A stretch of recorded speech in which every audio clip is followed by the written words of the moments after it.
Alright, Diablo players, let's go over Season 11's powers. How do they work? What are some of the better ones to choose from? But first off, let's go ahead and actually explain kind of how it works. So just like the previous season, you kind of just play the game, whether that's in the season journey, as well as the seasonal quest line, as well as the seasonal bounty board. You're going to eventually unlock all of these. It's not too difficult to acquire these, but for the most part, you're not going to start off with all of them instantly. You're going to have to kind of build up to them. But I'm going to be real, the powers aren't incredibly strong in terms of making your character powerful, but it does give you better rewards, so it does matter. So let's go ahead and kind of explain it as far as the mechanic goes, because this is the most important thing.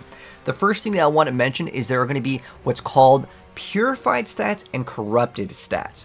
So the inner ring here, so these four are going to be the Purified ones.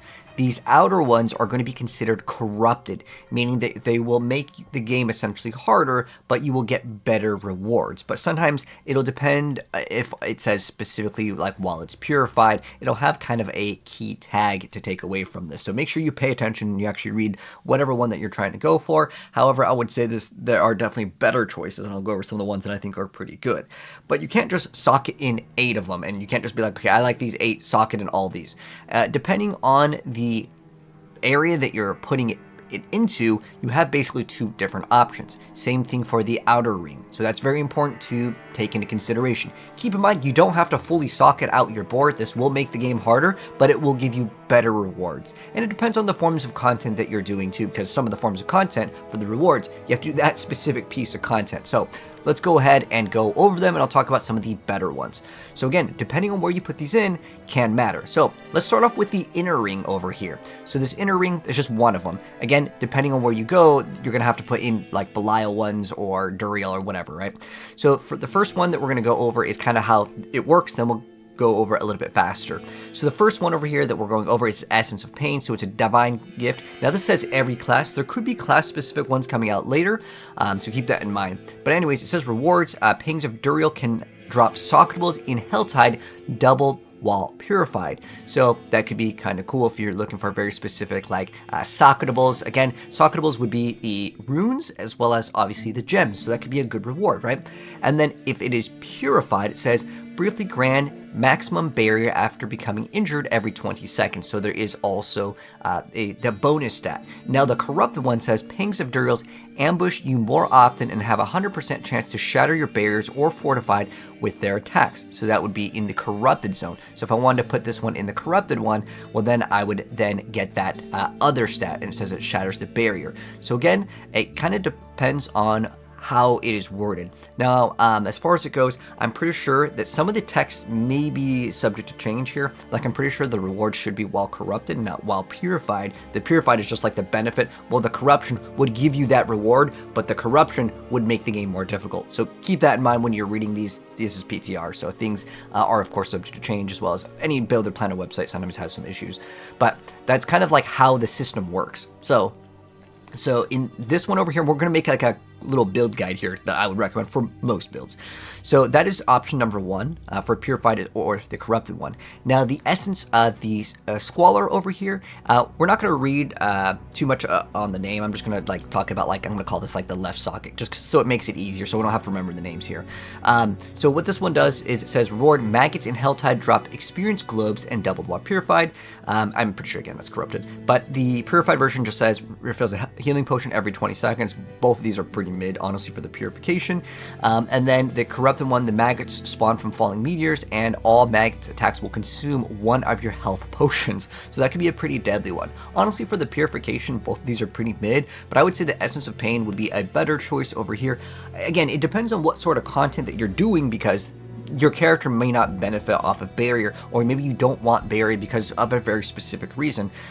Sometimes there's like more niche builds that you don't want to have, like, you know, maximum life, you want to be low life or whatever the case may be. But for the most part, as far as this one goes, I would say barrier is pretty much going to be better than every 20 seconds.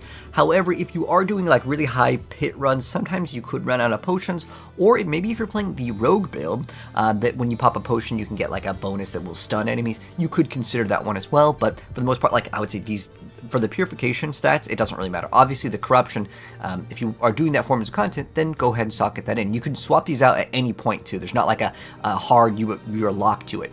So as far as this one goes, I'm not going to say that there's really a really good one in the left slot, but I would say, well, at least you would get a barrier. So that one could be okay for survivability here. And then the next one up over here, I'm going to call this the top one. So we can either we can get a other upgrade, and it's doubled while, again, it's supposed to be corrupted. And then it's the purification is fortify 1% of your maximum life a second. Fortification is way harder to get. Both of these are actually really good. So the positive or purification on this one is you get fortification, or you can become unstoppable when crowd controlled every 12 seconds. In Season 11, I'm telling you guys are for sure going to get crowd controlled, stunned, frozen, and feared. It is really annoying. They're making the game way harder. They added like a bunch of different monster affixes to make the game more difficult, and this will help out. Both of these are actually pretty great options. If you are playing a build that is like the Werebear, Druid, or any sort of thing where it gives you bonuses while fortified, it is so much harder to gain fortification. And on top of that, you get to fortify for 1% of your maximum life a second. And I want to say that that number is not working properly. At least in the PTR, it was kind of bugged. You can get way more than 1%. So take it with a grain of salt. In the PTR, this thing was a little bit busted, and I would say it would 100% lock this in. It just gives you fortification on every single build, and fortification seems to work a little bit differently. It's not like you are fortified, then you get 10% DR. I don't know exactly the in-game coding, but it felt like it was almost like barrier all over again. It's just like another layer, and it would just drain itself versus like your actual health pool. Again, I'm not sure what's going on with it, but nonetheless, this thing was pretty OP on PTR. Highly can recommend it. Now, this one isn't bad as well for the Purified stat over here. But as far as the corruption one, the Belial's eyes are filled with malice and will focus you with beams that deal 10% of your max life per second. That's pretty rough, but again, being able to get upgraded pit glyph upgrades is pretty good. Those Belial eyes, by the way, they spawn specifically in the pit. You click on them, and then there's going to be like an elite that spawns in, and they can be quite challenging, but it will obviously give you more progress. But yeah, you do have to click on them. So for this one, I would say that this is really good. Again, the fortification. And then this one, if you do put it in the corrupted slot, the Belial's operations are empowered, and their attacks can daze you. Obviously, if you have like immunity to any sort of thing like that, then this doesn't really matter at all. On top of that, you already have the ability to become unstoppable every 12 seconds.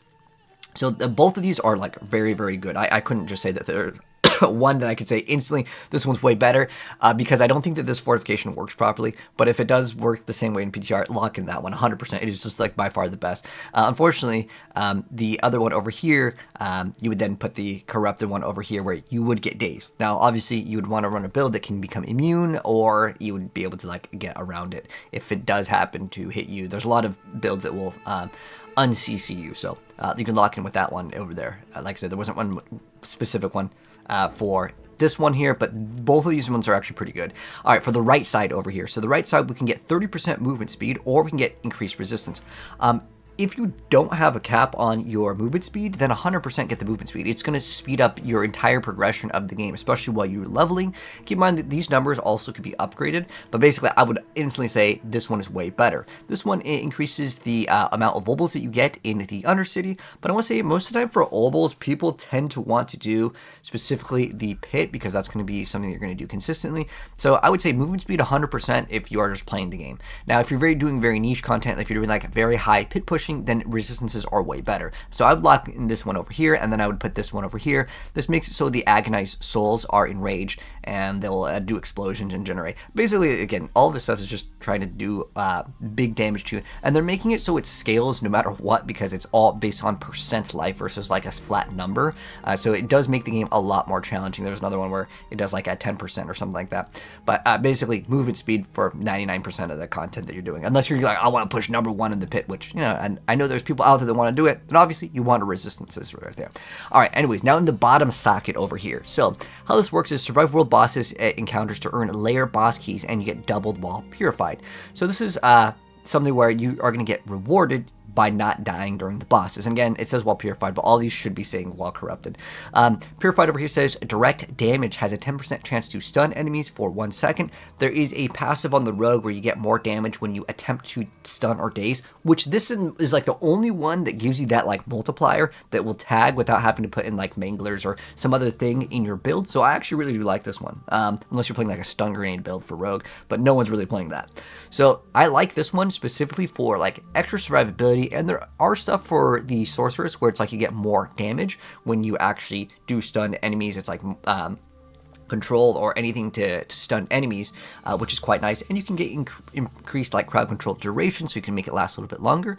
But basically, the corruption on this one would make it so meteors fall down on you while you fight War Boss, which is quite difficult. And then you could just get 20% increased armor, and I would say overall, if you are playing the Rogue, this is like the only one. The Sorc is like 50-50, honestly, if you want to run this or not, because you can run other sources of a stun with like Lightning Spear, but this one over here, the 20% increased armor is probably going to be ideal for most players, but then there is the downside of you are vulnerable while fighting the world bosses, which is probably not good, which just means like 20% more damage taken, and then I would lock this one over here. So that's what I would do for the powers, and that's my recommendation for you guys. Now, let's do a quick little recap of the bonuses that we are getting for the positive side of things that I would kind of recommend. So what we are getting is fortification in all of our builds. We also get to get that barrier if we are injured. We also now get increased armor, and then we get increased movement speed. So that's kind of like the positive side of things. Now, there are also positives to these downsides, but some of them aren't really that good, and I want to go over this. Even though like I would consider these kind of to be like the better choices here, if you are leveling up in the pit, right, I would honestly swap this top essence of lies here, which gives you that chance to get double of the rewards in the pit for upgrading your glyphs, an extra upgrade, because that's kind of nice to have for quality of life. So I would recommend swapping this one in particular, unless you're, of course, not needing that upgrade in the glyph, because you're already maxed out. And there's going to be very few builds, honestly, that get to pit 100, but for the most part, yeah, if you are leveling up glyphs, swap this one, because the other one will simply just be much better. Because the other reward that you're getting on this one, when you're getting the corrupted stats, getting that bonus of extra gold, let's be real, I don't think gold is something that people are like, oh my gosh, I want to get double of the amount of in-game gold. The way that you get gold in Diablo, let's be real, you're selling items on the Diablo trade marketplace. And then this one over here, as far as like the bonus, is you are getting extra XP, and the other one over here, you can get socketables. I would say they're so small that it probably doesn't matter too much. However, some socketables could, of course, be worth it if you want to upgrade your gems. Sometimes it's okay, but it takes so long anyways to max out your gems. But they also made it a little bit easier. There's a lot more like gems that will just drop when you're playing in the updated season, I noticed, so we'll wait and see if that actually matters, but for the most part, I would say this one doesn't matter. The one that matters is the glyphs one for sure. Now, this one over here, you can get extra layer boss keys, or you can actually, says activity keys over here. This one is layer boss keys, so it probably doesn't matter too much, I would say, for this, unless you're counting, like, if there is a higher chance to drop the mythic, like, tribute. I'm guessing that is the activity keys, because that's, like, a tribute, right? So that could be something to consider if you are interested in getting mythics, because that's the one area that I feel like world bosses are kind of good for, is that mythic tribute. Other than that, like, there's not really an insanely good drop, but you can get the new sanctification stones also from the bosses, but this is activity keys, and so I don't think that increases your drop on these ones here. Now, as far as the right side over here, where you get extra salvage materials, I mean, again, it's so small. Most of the time, a lot of people are running out of very specific ones, and I think there's supposed to be an update to let us convert certain materials, which is going to be a great welcoming change over here. And as far as getting obols in the Undercity, again, you just play the pit and you're going to get them. So at the end of the day, as far as it goes, what would I say that matters is really just this one. This is the only one that's giving you like a good negative effect for the rewards when it is corrupted. Not the gold, but specifically swapping this one out, because fortification, like I said, is probably one of the best defensive stats that you can throw on here. It's specifically getting that extra glyph upgrade in the pit, which you get doubled while it is actually, again, it says purified, but I'm pretty sure it's corrupted. Anyways, that's going to wrap it up for how the system works. If there's any confusion, let me know down below, and let me know, guys, which ones you guys think are the best. Obviously, I feel like this one's the best, but the only one I would swap is the top one over here if you are doing the pit to level up your glyphs, because you want to maximize your time and efficiency with that, so then you can do tower or any other forms of the brand new content that's coming out in Season 11. But that's going to wrap it up. If you guys enjoyed it, drop a like on it. If you're new here, hit subscribe, turn the bell if you guys want to see more content from Season 11 and beyond in the Diablo world. Anyways, I'll catch you gamers in the next video. Peace out.